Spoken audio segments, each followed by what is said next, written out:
Oh my gosh, we're live! Holy smokes, you guys! Good afternoon and a very happy Sunday.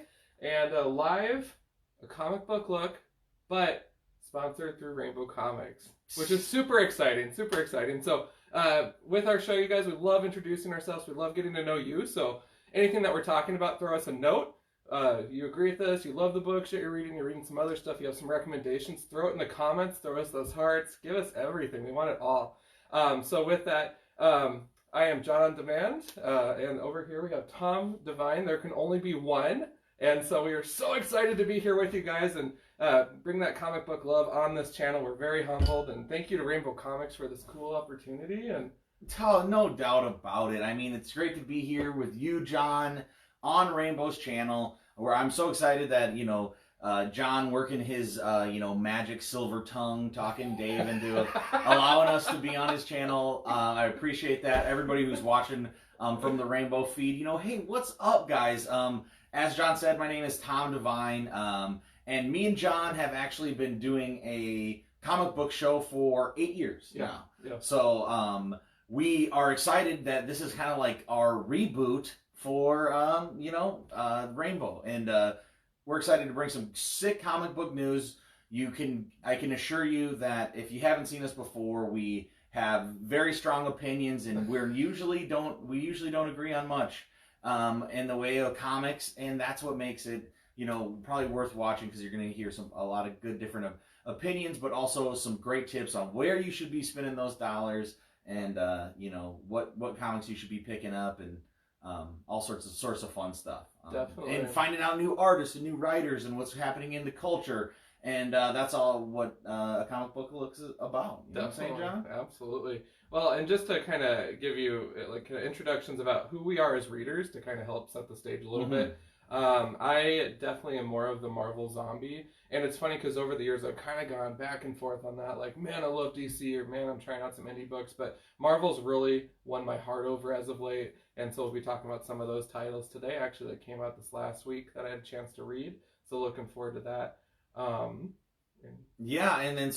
on a different. I did bring a Marvel book. I'm reading one Marvel book. So John told me what books that he wanted to talk about today, and I was like, well, I'm better try to jump a little bit on board. So I brought my Marvel book. But I am an image guy through and through. I'm a creator guy through and through. If I like an artist or a writer, I follow them to whatever they're writing, and I always prefer creator-owned. I love superheroes. Don't get me wrong. I've have thousands and thousands of superhero comics, and I will always love them. But I'm not current on the storylines, and I do not currently pick anything up besides Punisher, which we will be talking about, because I'm a creator guy, so I'm following Garth anywhere. I did even though I didn't buy any books, I did steal one of John's and got to read his, because that's the best part about partnership, is I got to read some of John's books as well. So it was really fun getting back into that. But yes, I'm an image guy through and through. I love Vertigo though. I love all classic runs of comics, such as Preacher and Transmetropolitan and Planetary, and those are kind of and Watchmen, and those are the things that I really build my fandom of comic book around. And so I'm always looking for that next classic series, that next Walking Dead, that next saga, and so I'm always chasing that dragon. That's kind of like where I get my buying habits from. Yep, and my buying habits are just out of control, and they're just so much fun. It's been a really cool couple of months on the Marvel side with comics. So I guess kind of jumping into the books. Yeah, jump right into it. Let's see what you're reading. Okay, so these books came out. You guys were recording this on Sunday. You had plenty of time to read. There will probably be a slight bit of spoilers in this. Yeah. Because I want to talk about some of the things that happened, at least in the one that I read. And so just be fair warned if, it won't be so bad. And guess what, guys? Spoilers are overrated. You can still enjoy the medium with hearing a thing or two. Definitely. But yeah, so jump right into it, John. I'm really excited to hear what you read and what you're picking up this week. Heck yeah. So first of all, you guys, XMen issue number 4 was just so much fun. Hickman on the 1s and 2s. It has been such a breath of fresh air. I can't tell you how many episodes of a comic book look we shot where I was sleeping on X-Men series coming out. But the House of X, Powers of 10 coming out. Love the whole thing. And I've been getting all of the sub-books, and they have all been just terrific. So I have thoroughly loved it. This particular issue was just political badassery. And so just seeing Apocalypse, Magneto, and Charles Xavier attend a political summit kind of a setting is hilarious to me, because you don't see that in the 90s cartoon. You don't see that in the other runs of the X-Men. Like, this is just hilarious. And Apocalypse wearing a suit, big LOL on the cover. So I dig that. There's actually a page in there. So all the X books, they have these cool, like, just written content provided in there. And there's actually a page in X-Men 4 that provides the menu that they're having at this gathering, as well as the attendees. Because there's one guy that was a total jerk that was trying to have people attack the X-Men. And I was like, who is this dude? And then finally I caught the list of names, and I was like, boom. So I love the books for that alone, like the written pages, the additional content, all the effort. Like I said with like House of X and Powers of 10, they provide like maps of the island of Krakoa, like world building, like true world building, just fleshing it out. And I'm a big geek about that. Oh, exactly. You big know geek. that's like my favorite thing. This kind of shit from Hickman, just he bare bones it, and then he starts giving you I flipped through this thing. It's all just talking heads, the whole entire thing. I bet this is intriguing as hell. Yeah. But he includes like a dinner menu. Yeah. I mean, like, oh man, it's so very cool. white glove for the X-Men reader. But definitely happy with that. Bouncing off of that, you guys, Marauders issue 5 came out. Love the coloring on the cover. You know I'm a big Iceman fan, which is hilarious because I originally didn't want to read the solo books that came out, and then I ended up seeing Grace, and then I ended up loving them all. Yeah, of course. So Grace is our boy, dude. He's been a comic book look staple for so long, much long, for way before he started writing those books. So yeah, I mean, of course you have to. Thoroughly enjoy this book as well, man. I mean, Kitty Pryde is now part of the Hellfire Trading Company. Love all, like, hell yeah, amazing. Get her in there, and man. Like, I don't know, like the outfit she's rocking with like the cool shoulder things. You know, it's just hilarious. Like the whole book is a fun. You throw in the Hellfire Club and X-Men, just random characters, and you throw this all into a blender, and it's just so funny. Like, it is delightful. I mean, it's a great premise. I think it's really cool. Yeah. And Jerry Dugan, I don't know how you say his name. The dude writes funny stuff as well. So I mean, like, even though I haven't read that, I know that, you know, I would love to. And there you go with more content. So they got a series of kids in the Ominous Verende. So basically a young version of the Hellfire Club. Let me show the readers that. I mean, like, that's, you just continuing on this building of worlds that goes deeper and deeper. And it just lays it out. Like, it's just so fun. It's really cool. I think it's smart usage of the pages. So I think other books could take note of that. But what do we got coming in for? Oh, well, you know, of course we got Sarge. That's, you know, that's the missing link right here. You know, I mean, he should be sitting right here. Sarge, what up? And then, of course, Dave's loving it as well.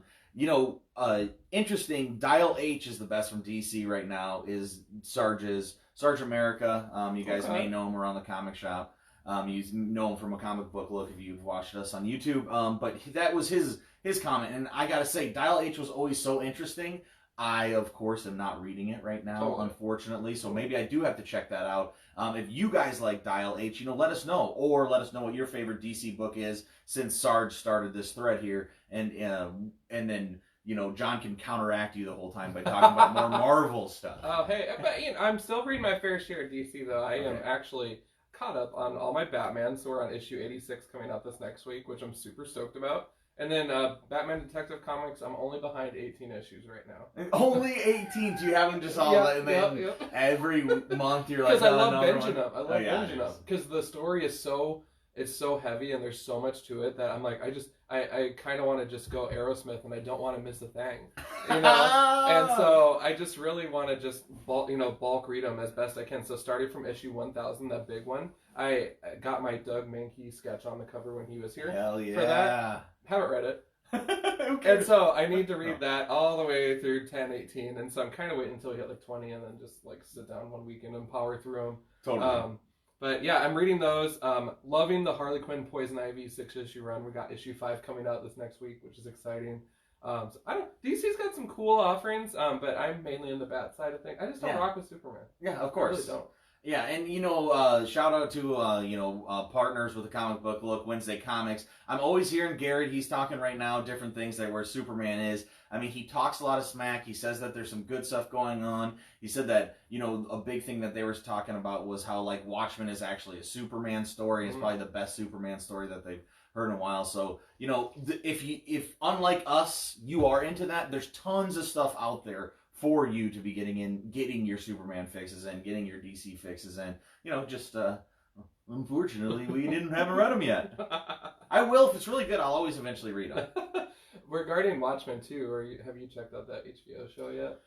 So I travel a little bit for work, and then so I've caught 2 episodes non sequitur. Oh no! Yeah, so you're just like, what in the world? And I don't know. One part this lady pulls out like this huge, dildo that's like blue.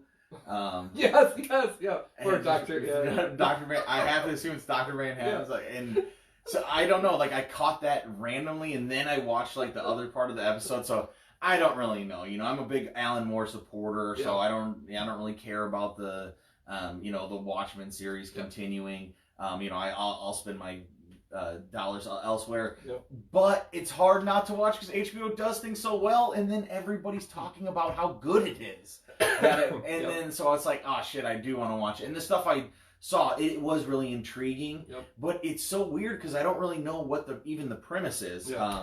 Even though, it's really like fun. So we watched the first 4 episodes and it was really good. But we're waiting for the series to complete, which maybe it already has. But then we'll get HBO, bang it all out, and then be done with it. So what do we got?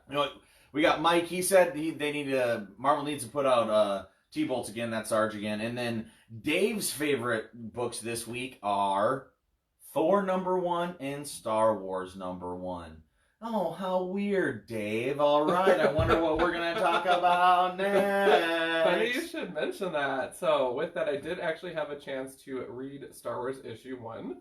And so first of all, I was a little at first another reboot, typical Marvel, right? But this was actually really enjoyable. Oh yeah. So I'm really glad that I did it. So Han right now is with Boba Fett on ice.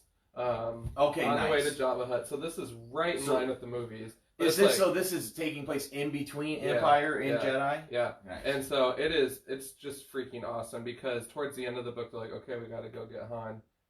He's with Jabba the Hutt. So it's so funny because it's behind the scenes footage of things that we didn't get to see on the screen, but it's really well done. One page that I personally really, really loved was towards the beginning here, and it just depicts Luke getting his hand cut off over and over again, the moment with Darth Vader, which is kind of sick. So it's I'm your father, join me, and all this other stuff. But the artwork on it was just on point. It was gorgeous. So just thoroughly loved that. And I just love seeing the impact that losing his hand had because I felt like this book maybe told it a little bit better than the movies did. Nice. You know what I mean? Well, yeah, the movies didn't have time. And I think, we have to, as a Star Wars fans, a lot of things must have happened between Empire and Jedi. Luke is 100% a Jedi Master at the beginning of Return of the Jedi, where at the end of Empire, we don't know where he's at in his training at all. And so, there's a lot of different things that he must have done internally to get right with himself. And then not to mention, they have to come up with the plan of,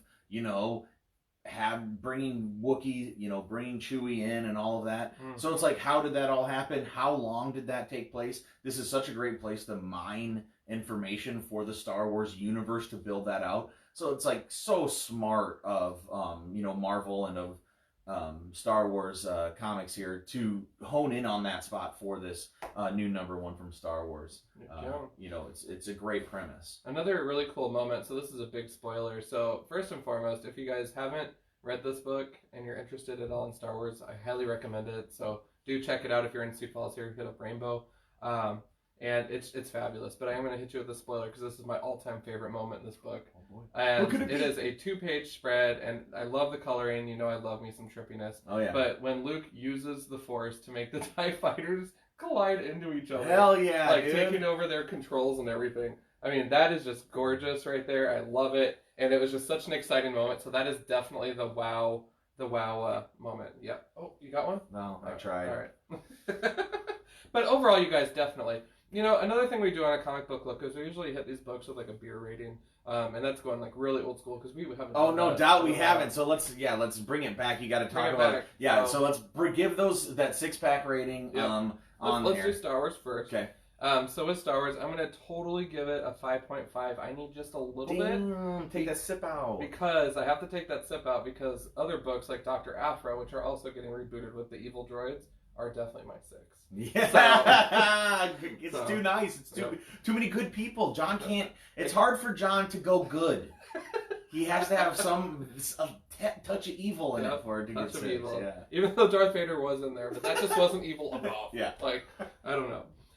For X-Men 4, I would definitely give this one a strong 5 out of 6. Hell yeah. It was just the funniest, again, just diplomatic mutant mayhem. Like, it was just great.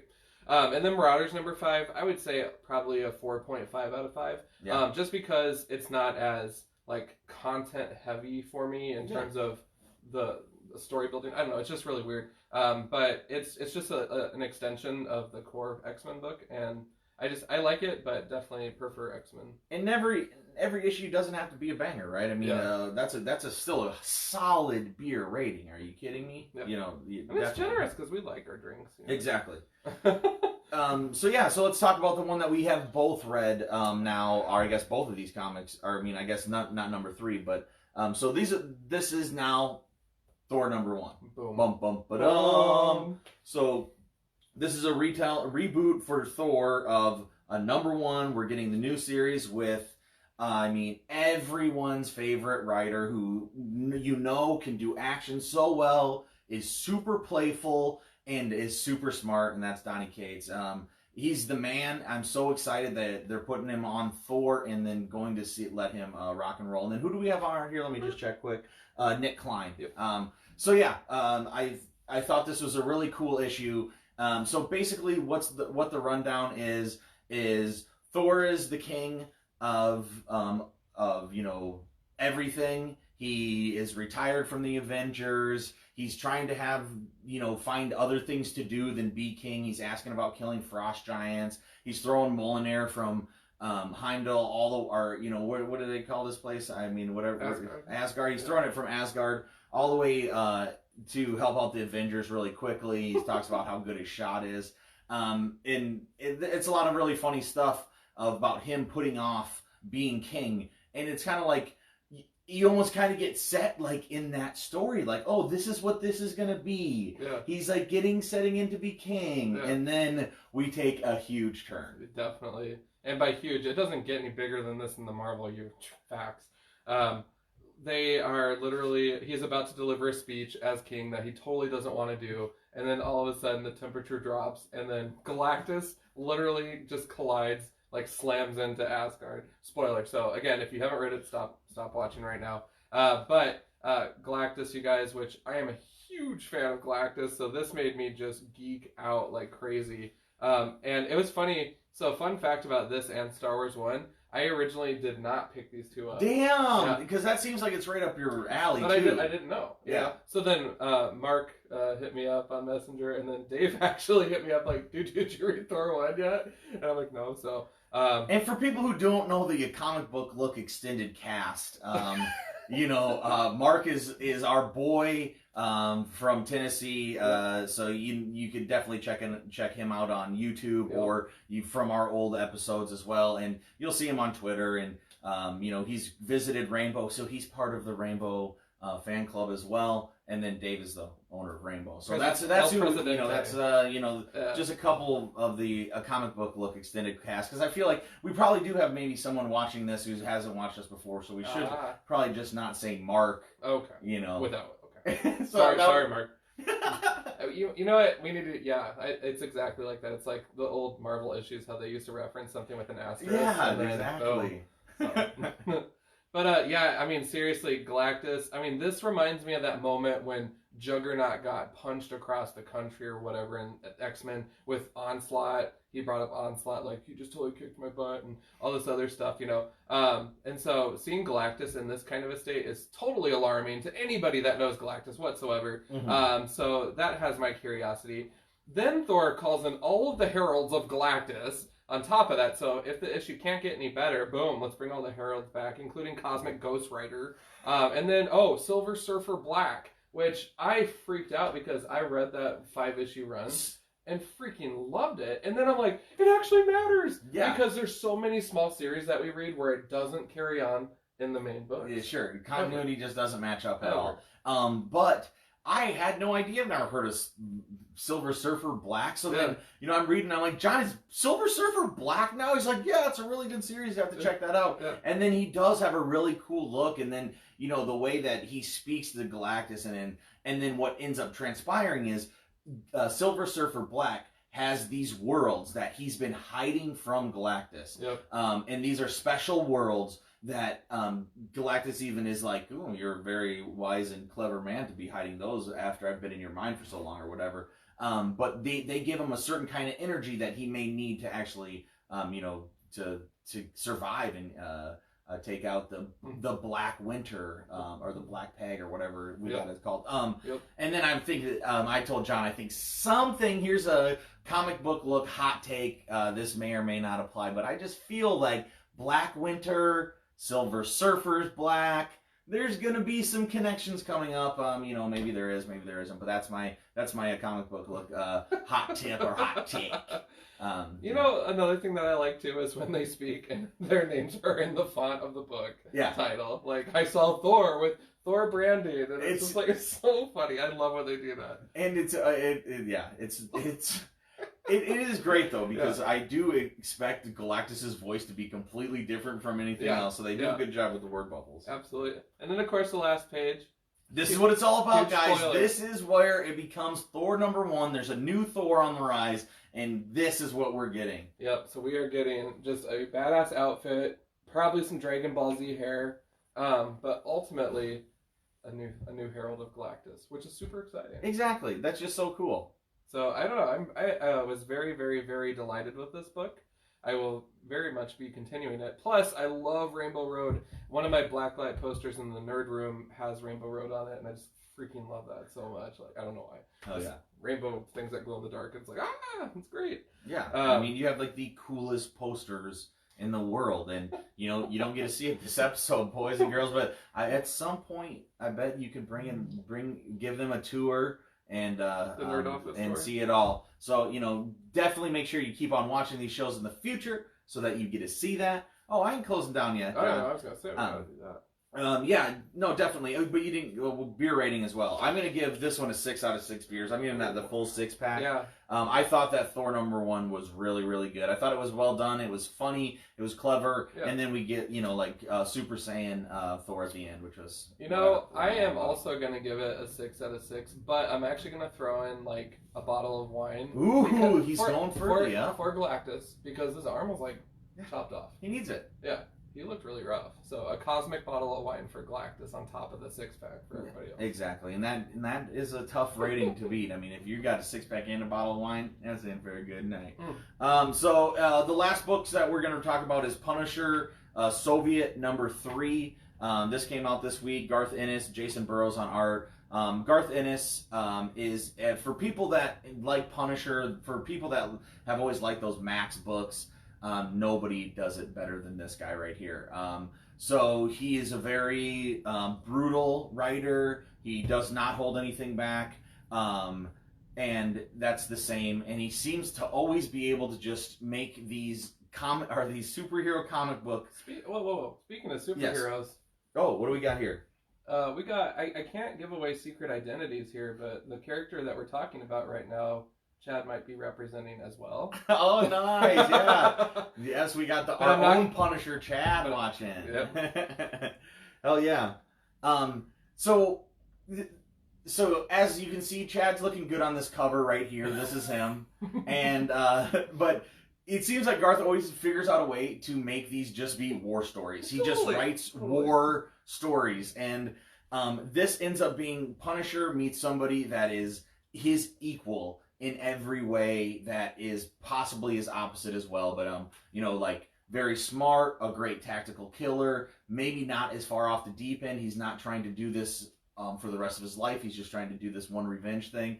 But he's as good as Punisher, but he's Russian. And so he talks about being in Afghanistan on the Russian side, all these different war stories that, of course, Frank Castle can relate to, of being a veteran as well. And so what we're really getting is kind of like a really cool Russian-Afghanistan war story in this version of the Punisher. So I thought this issue especially was really, really good. I know, John, when I was reading Thor, you read #1. Yeah. What was your take on Honestly, so I'm in the middle right now of reading through a stack of the boys. And when I saw Garth's name on the book, I was like, okay. And then when I started reading it, I'm like, okay, yeah, where's Homelander? And everything else. But it was a lot of fun. And there were some I shouldn't crack up about explosives and all that stuff, but just Punisher cleverness, van surrounded by like 20 dudes with guns, and he like just lasers out the bottom of the van into the sewers, and there's a big thing of plastic explosives that takes out like 20 dudes. And then when he returns to the scene, there's like a leg in the ceiling.